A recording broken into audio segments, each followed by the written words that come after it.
Good afternoon, ladies and gentlemen, boys and girls. It is I, your friendly neighborhood killer main.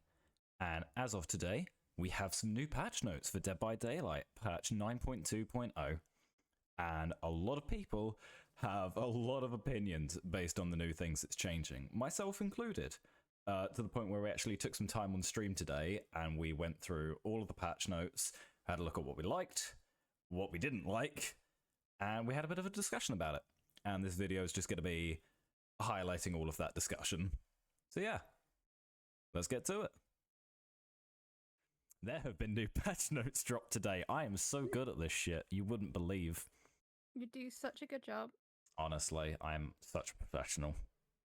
And yeah, these patch notes are definitely unique. There's some good things. I have not seen most of it. I have only seen the two main parts that are impacting core gameplay. But yeah, this is gonna 9.2 is gonna be interesting. First of all, as most people have been expecting, we're finally getting anti-slug.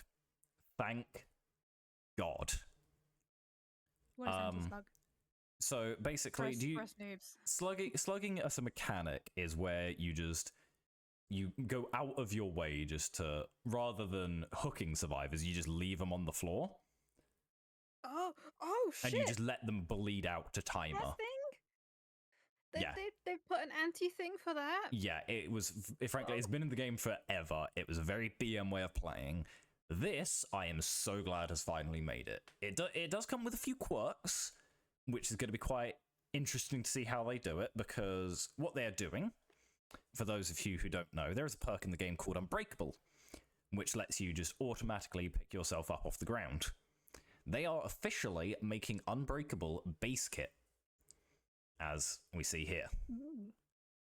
Now, that's already by itself really fucking good, because you just don't have to worry about slugging anymore. But there is this is the second time that they've done a slugging update, and they've introduced something special. Tenacity, another perk which lets you crawl while you recover, is also being made base kit. Now, not only does this mean we're going to be getting two just completely new perks, because they're going to have to rework Unbreakable and Tenacity, because, you know, they're base kit perks now. But, frankly, this is just going to really change up a lot of core, not necessarily core, but big killer builds. For example, Singularity. Singularity is my main killer and has a very, very major slug build.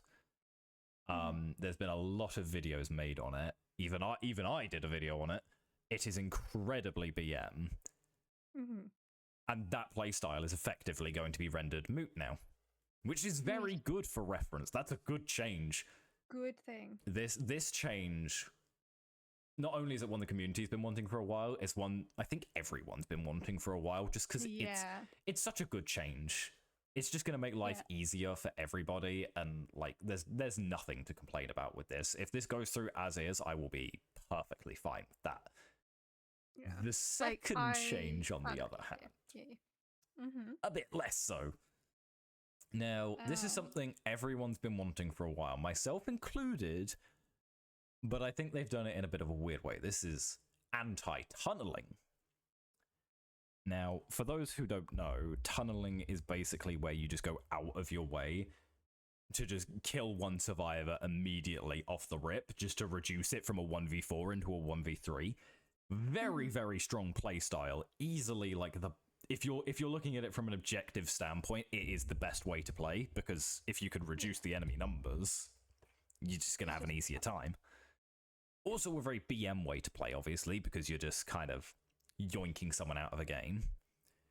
And they're making a few changes to try and disincentivize this. Now, the first one is they're making it harder for you to see the survivors when they get unhooked. You're not going to get a notification for it, so you're not going to hear the loud noise. You'll still see it on the HUD because it will change, but you're not going to get like the loud notification to tell you. And the hook status, like where you see it on the HUD, that will come through a slight delay. Not only that, they are buffing the status effects you get once you're taken off the hook. You get the haste and endurance you always get. You get a new status effect called elusive, which is basically just the effect of Lucky Break, where your scratch marks get hidden. We don't know how long that is going to last for. I'm assuming it will be the same as current haste and endurance, which I believe is 12 seconds. I could be wrong there, don't quote me. And not only that, they are the big thing. They are adding punishments for the killers who tunnel. This is the part that I have a big problem with, because I'm fine with them punishing it. That makes sense. You know, you want to punish the behavior that's seen as really BM. Yeah. But what they've done to punish it, if you get 6 hook stages, and in that time a survivor dies, all of the remaining survivors not only get a repair speed boost. It's not specified how big it is, but repair speed boost is universally a good thing. Even a 1% boost is going to save you a full second on a gen. I know that doesn't sound like much, but yeah, trust me, it adds up. Because if you get to 5, that's 5 seconds saved. It's quite big. But not only that, the killer will become unable to block or regress generators. And I think considering it's saying you can't block the generators, that's going to include perks, so your pain res, your jolt will become worthless. Okay, that second bit is stupid. See, I don't necessarily think so. The big issue here is 6 total hook states. Because not everyone's going to know this, because not everyone's a hardcore DBD player. But the way this works, whenever you get a hook, you got the 4 survivors. Whenever you get a hook, you're going to add 1 point to that survivor's progress bar. When you get a second hook, that'll go to 2 points to the survivor's progress bar. That means, in order to protect yourself from getting full generator regression, you don't just have to perfectly anti-tunnel 2 survivors, you have to perfectly anti-tunnel 3 survivors. So until you get 3 survivors on death hook, you're just not allowed to kill any survivors. It is. Frankly, I think the biggest problem is this. I genuinely think they could keep the punishment exactly the same, but if rather than having it at 6 hooks, you just turn it down to, like, let's say 4.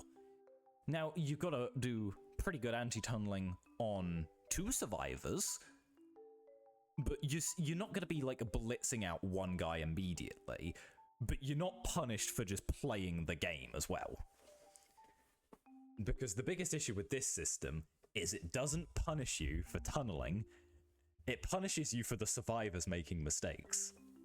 Because if the survivors make too many mistakes and, you know, run into you, it's not uncommon for you to get a kill at 6 hooks. Because you could get 2 hooks on 1 guy, and then 3 hooks on another guy. That's not tunneling, frankly. You've gone for 2 different survivors. You could have even gone for 3 different survivors. But under the new system, that would be a punishment. Yeah, personally, I think if they turn the system down to 4, I can live with that punishment. Alternatively, you could make it so that maybe rather than just being you've got no regression and you've got no blocking at all for the rest of the game, you just make it so, okay, for the next, let's say, 2 minutes, you have no regression or no blocking. That I could live with. You know, it's still giving you a pretty hefty punishment because 2 minutes of uninterrupted gen time, if the survivors play it well, that's at least 2 generators going off in that time. Granted, that relies on them looping very well, but still, it's a hefty punishment. I just think punishing the killer, this heavily off one bad thing is going to be a bit of a problem. But I digress. Now, this also isn't the only thing they've done. They have also added benefits to the killer for doing anti-tunneling. But the trouble is, I don't think these are very good. And I have a big issue with the fact that they are not universal. Now, the benefits are pretty small. You get a little bit of haste, you get a little bit of extra regression on your generator kick, and you get a weaker version of barbecue and chili, which is a whole nother issue. But these effects are different for the Blight, the Dark Lord, the Ghoul, the Hillbilly, and the Nurse. Don't get me wrong. These 5 killers are all very fast moving. They're high pressure. Equally, I don't know if that's a good idea to punish certain killers more than others. Yeah. Because, you know, I know we're trying to keep it fun for the survivors, but we also want to kind of keep it fun for the killers. Yeah, because, like, otherwise you're just not going to have any people playing killers. I was going to say, it should be noted, the effects are still there. They're weaker, but still, I don't know if that's necessarily a good idea. And I know it's a bit stupid. I really dislike that it's basically the same thing as barbecue and chili, because why would you now run barbecue and chili? Yeah, like if you've got it for free, a weaker version. Yeah, you don't really need it anymore. I don't think we should be introducing things just to replace killer perks or survivor perks for that matter. For as much as these anti-slugging changes are good and are necessary, you know, there are a lot of people who like Unbreakable and Tenacity, and now their perks are going to be completely changed. I think in the case of slugging, it's a net positive because it's a really problematic mechanic. Yeah. But considering this is supposed to reward it, I don't think that was necessary. You could get rid of this bit, and I think it would be exactly the same. And that way, you know, you're not removing the necessity for a perk. Yeah. Like, I know one of the things that pushed me towards wanting to play, like, the TVA killer more often and slightly play Survivor a little less. Like, I'm still always up to play Survivor because I still find it fun, but I was more interested in the TVA, just sticking to TVA, was because we had, I think it was a rough game that wasn't someone being super BM-y, but they had quite a few BM moments, very unpleasant. And then we played right into a game that was pure BM. They were doing like doing the slugging and such, like just non-stop with all of us, and it was a really, really awful game for us. And we were both very miserable after that. And that's what pushed me to go, I want to try killer, because that fucking sucked. Yeah. Which is why I think both of these changes, in theory, are good ideas, especially the anti-slugging, because personally, I'd rather be tunneled out of a game than slugged all game, because at least when you're tunneled out, you can just go to another game. It's not fun, you don't want to have to do it, and it shouldn't be a necessity, but, you know, it's slightly better. But some of these changes, especially this bottom half, I don't think are very great. Yeah. They could definitely do with a tweak. Maybe 2 tweaks even. Yeah, just a couple little tweaking. Yeah. Little tweaking. And it's very telling, frankly, that your own experiences, you were disincentivized from playing Survivor because of these playstyles. It really does highlight these changes need to happen. Yeah. If it wasn't for those playstyles, I think I'd be quite happy to always be playing. Like, I love Killer. I love playing TVA Killer, but you know I'm never going to play Killer on my own. No chance. I would, and I still enjoy playing Survivor. As I said, I like playing Survivor. I'm glad for us to play Survivor, but I don't push for it as much as I did when we first started playing out because I had such a miserable time. Yeah, and it does put people off, unfortunately. And it was the realizing of, oh, as I get better at the game and we move up, this is going to be a more frequent problem. Yeah, it is unfortunate because just by my presence being there, you are put, unfortunately, in an MMR that's a lot higher I'm used to that. than you should necessarily be in. But I'm So used to that sort of thing. I was going to say, but either way, experienced it shouldn't be a thing at any difficulty, to be honest. Because I'm not a very competitive person, I don't. I enjoy playing my competitive games with my friends, but because I'm not a competitive person myself, I'm never really insensitive. I don't have the incentive to improve outside of having fun, trying to have fun with my friends. Yeah. So I when it comes to competitive games, I very rarely actually improve much, and will tend to be stuck in lower elo stuff anyway. So I'm used to being dragged up into higher elo despite weighing other people down. Yeah. Oopsie doopsies. You're not weighing us down. You're just. Thank you. But that is my entire League experience. I've said before, Yeah. I did play League. I did try. I had to do ranked at one point. I hated ranked. I never wanted to do ranked, and I only ever did ranked once, and that was because my friends wanted to enter a little competition, and they asked me to be their fifth team member. But I had to have played enough ranked games to have a rank to be able to participate. Ooh. And to the surprise of no one, I got fucked. I was absolutely bottom.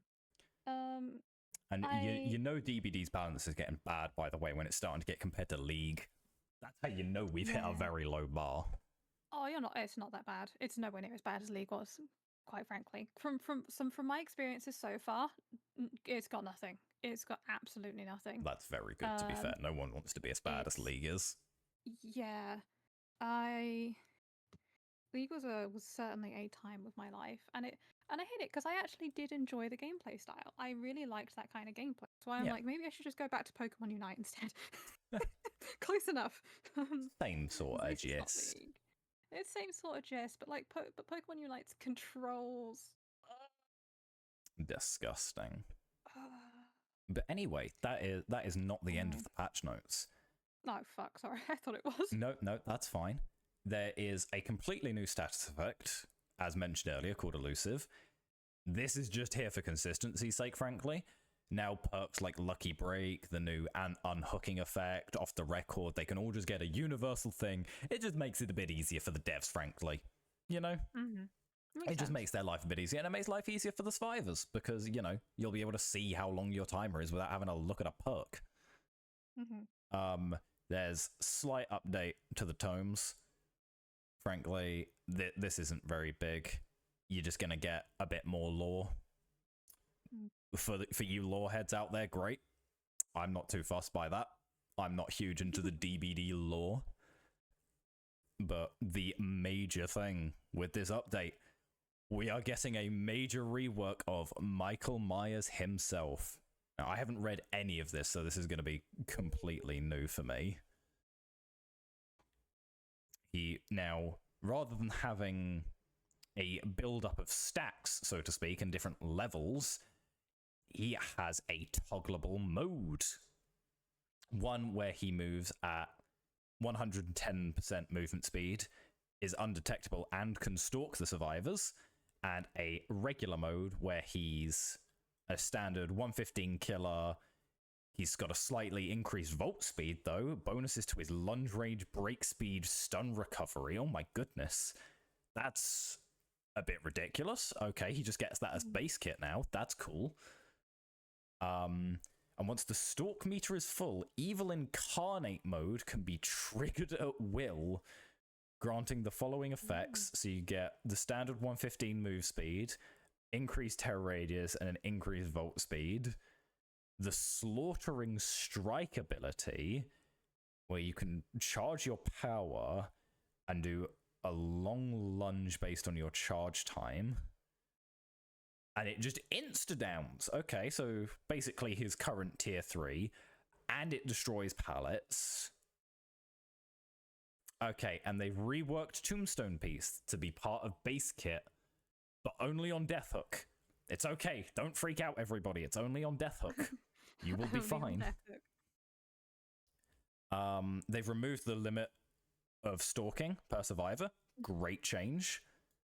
They've put a cap on its distance. That's interesting. considering, frankly, already his power sounds like it's going to be a lot more usable just in basic. I don't mind that, because frankly his power is going to be a lot more threatening now, but still is a little bit questionable. We'll have to see how it goes when it's in live gameplay. Yeah. And okay, so you can still move while stalking, and you will move faster, but you're going to generate less stalk points while you do it. That's fair. It's similar to Ghostface. You know, if you're leaning behind a wall with Ghostface, you stalk up quicker. I can get that. We can see. Oh my goodness! This is a clip of Slaughtering Strike in action. That is an insane reach. Thank God that's not going to stack with Coup de Grace, because that's a special attack now. Yeah. But even still, that is a ridiculous range. You could, because you don't even know if. Let's see, yeah, because we don't even know if that's its full range necessarily. We just know that he hit a Dwight with that range. That could easily counter Shaq. That's very good, to be fair. Is that all the rework is? Okay, so it's not a crazy rework. They're keeping the mechanics mostly the same. Frankly, we all know Michael's been in need of a buff for a while. He's very consistently been at the bottom of killer tier lists. Even I knew he needed it. Yeah, and you're a very new player, so I don't go here. No, but I don't think this is going to skyrocket him to the top of tier lists anytime soon. But this will give him a fighting chance at the very least. He's still not going to be an A tier killer, but at the very least he'll be maybe C or B tier now. That's fucked up. But yeah, the Slaughtering Strike is going to be very good. The only downside, obviously, is it's not just an inbuilt part of his power. You do have to charge it up. I'm assuming it's going to have the same charge rate as regular tier 3 for current Michael. It might be different. I hope it's different, frankly. I hope it's a bit less. But frankly, removing the cap for the survivors, wherever that is, here, that will be very good. The only downside is that this could incentivize tunneling, because you could just farm one survivor for all your points and use your crazy Slaughtering Strike to kill them. Thankfully, we are getting the questionable anti-tunnel mechanic. We'll see how that is and how that works, and we'll have to wait and see. But overall, I think this is a very good starting rework. You still keep the core identity of Michael with him being a stalk-based killer. You never know when he's going to be around. You got to keep an eye out for him. But this gives him a little bit more of a threat when he doesn't have his power. And his power now is an actual threat beyond just being exposed. Yeah. Because even if you're already injured, having a killer that's got like at least a 400% lunge is a bit ridiculous. Not as ridiculous as, let's say, Nurse, but it's still pretty damn good. Yeah. Now we've played against Nurse. I was going to say, we've played against a lot of Nurses. We've got, thank the Lord, we've got a Clown nerf. Because, oh my god, current Clown is way overtuned. There is a lot of leaks going around that he was supposed to be in this 2v8 game mode. But because of how much bad blood there's been around him recently with his rework, they just decided to scrap him for the time being. And I don't blame them. Because, oh my god, new Clown is ridiculous. So I actually know nothing about him, so he throws like bottles at you to make you slower or make himself faster. They are reducing they are increasing the amount of time it takes to activate his speed up. So you're not just going to be able to chuck it at your feet and instantly go up Mach 3. And but they're increasing the hindered effect after you leave the smoke. So, okay, it's a bit of a nerf and a bit of a buff. Frankly, with the current rework, they'd made his hindered bottles almost worthless, so it's good to see that they're going to be getting some value back. And thank God they're nerfing his haste, because that was the biggest trouble I think most people had with him. I don't think this is going to fix people's frustrations, if I'm honest. He's still going to be very oppressive depending on how long it takes. But at least they're doing something, frankly. So that's good. We've got another rework to the Unknown that increases the additional time added to weakened when injured by UVX projectile. So I imagine that'll mean it's going to completely refresh the timer now, rather than just leaving it at partial. Increases the movement speed recovery after teleporting, so you're going to be punished a bit more when you teleport now. So you're not just going to be able to go immediately back into full speed, you are going to have to wait a bit longer. And increased his vertical range. That's very interesting, actually. That will make orbital shots a lot easier. Granted, orbitals have never exactly been the most amazing thing to do on the Unknown, because you have to bounce the projectile, but still, it's an interesting change. Sounds funny. It sounds funny. Yeah, it's certainly not going to hinder him, but yeah, it's overall an interesting change. It's nothing game-breaking like it is with the Shape, but, you know, couple of nerfs to make him a little bit weaker in some areas, a little bit stronger in some areas. It's going to incentivize, frankly, more fun playstyles on him. There's going to be add-on reworks. They did not mention this. They're converting a portion of the blurry photograph. Oh, okay. I have misread that. I'm spreading misinformation. I love spreading misinformation on the internet. The increased movement speed recovery is not a nerf. It is a buff. That means he's going to be... It read like a buff to me. I was going to say, I am bad at reading things for reference, so don't trust a word I say. But this will mean he recovers quicker rather than slower. I thought it would mean... Yeah, I didn't read the word speed. I just read increased movement recovery. Damn, I am blind. So yeah, it's overall then, it's a complete buff for the Unknown, which is fair. Unknown is by no means an S-tier killer, so giving him a few little buffs, I don't think anyone's going to complain about that. Yeah, I don't even know if I've played against him. Yeah, now, we can see already down here that John Ghoul is getting a rework, or at the very least a tweak, which will be very interesting to see. But first and foremost, we have got a rework to Count Dracula.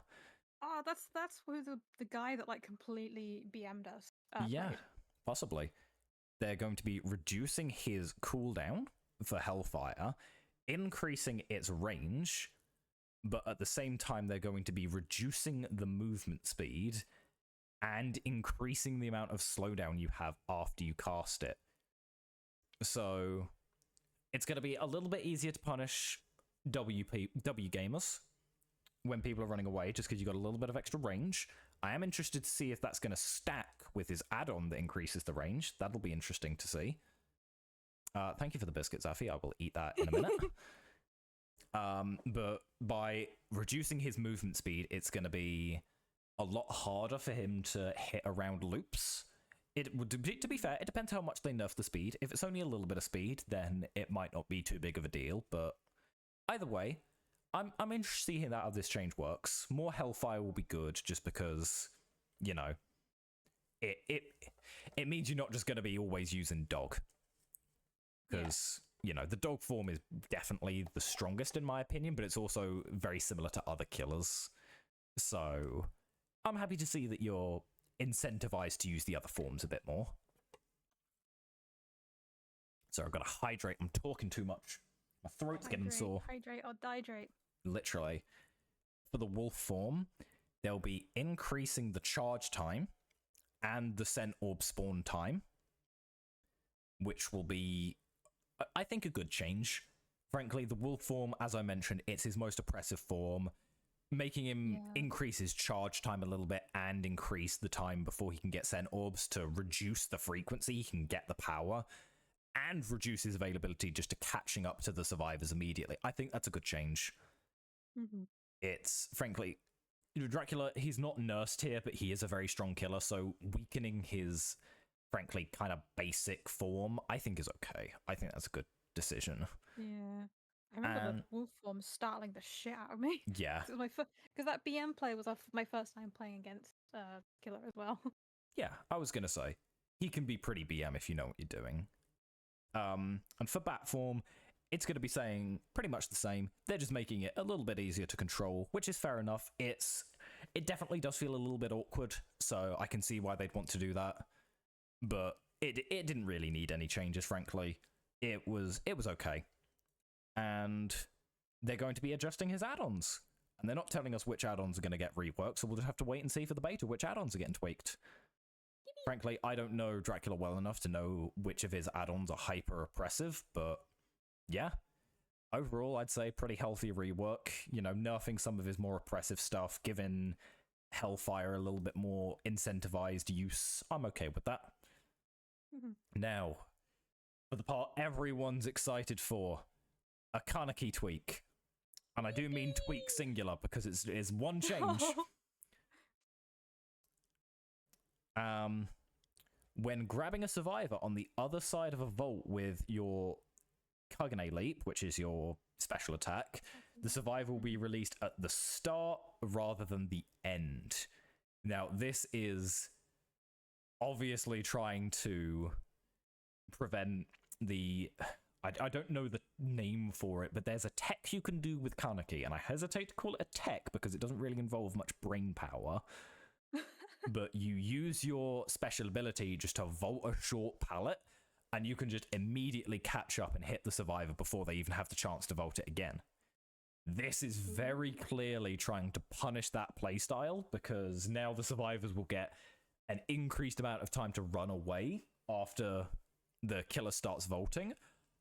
Hopefully, this will be enough to just remove that tech from Kaneki altogether, or at least majoritively. Because, yeah, I don't think it's any secret that that was very oppressive. So, we'll see. I think people are still going to be a bit annoyed by Kaneki, because he is a very hyperspeed oppressive killer.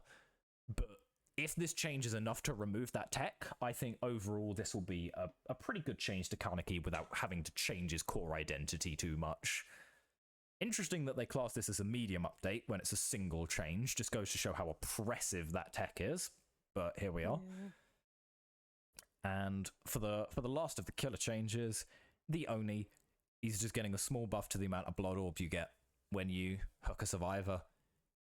Oni's one of those killers. He's pretty good. He's quite fun, but he's definitely not too super strong.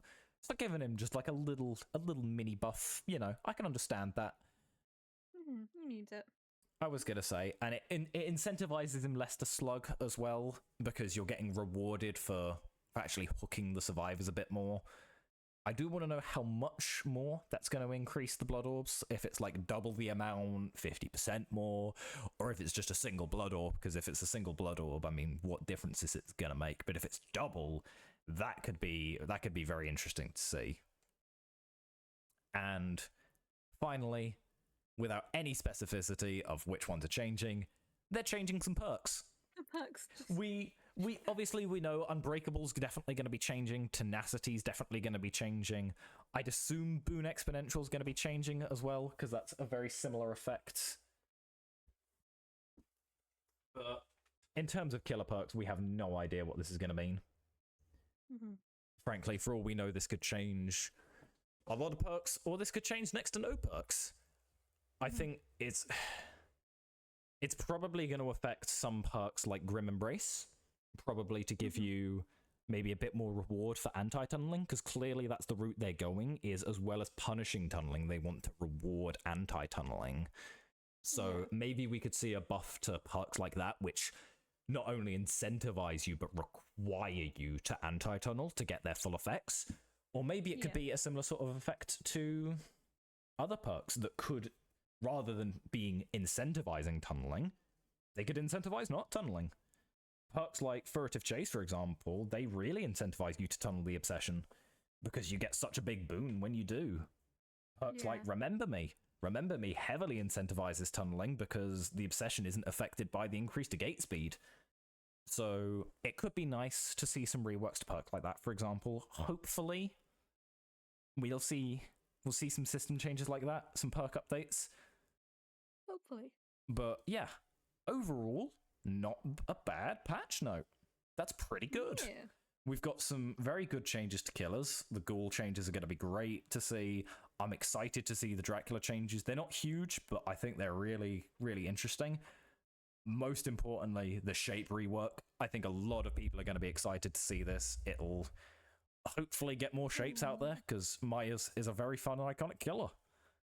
But unfortunately, there are some questionable things, like the tunneling update. We'll need to see it in live, obviously, before we can make a full assumption. But I do think this second half is going to be very problematic. The slugging update's fine. I think that could have come into the game a lot sooner. They tested it ages ago, and I think it was fine. I don't get, frankly, why it didn't come into the game. But here we are. It's coming finally, so we can't complain too much. But yeah, those were the patch notes, everybody. Thank you very much for listening to my very mediocre take to these changes. And thank you, Zafi, for being here. That's okay. Thank you for having me.